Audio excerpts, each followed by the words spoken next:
শ্রী শ্রী ঠাকুর অনুকূল চন্দ্রের স্বহস্তলিখিত সত্যানুসরণ থেকে পাঠ করছি।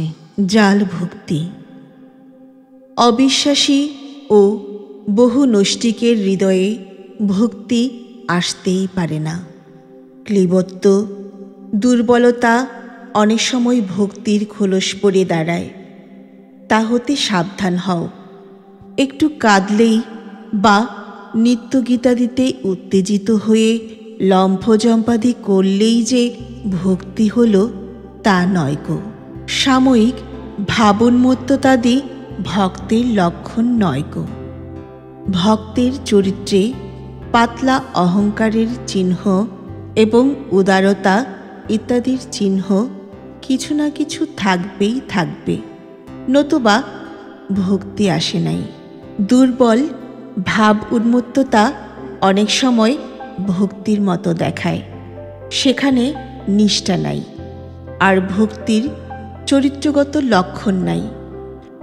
যার হৃদয়ে ভক্তি আছে সে বুঝতে পারে না যে সে ভক্ত, আর দুর্বল নিষ্ঠাহীন শুধু ভাবপ্রবণ গাঢ় অহংকারযুক্ত হৃদয় ভাবে আমি খুব ভক্ত।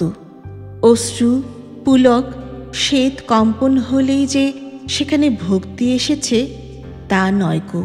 ভক্তির ওইগুলির সঙ্গে তার স্বধর্ম চরিত্রগত লক্ষণ থাকবেই থাকবে।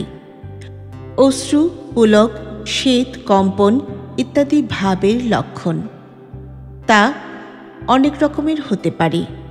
ভক্তির চরিত্রগত লক্ষণের সঙ্গে যদি ওই ভাবের লক্ষণগুলি প্রকাশ পায় তবেই তা সাত্ত্বিক ভাবের লক্ষণ।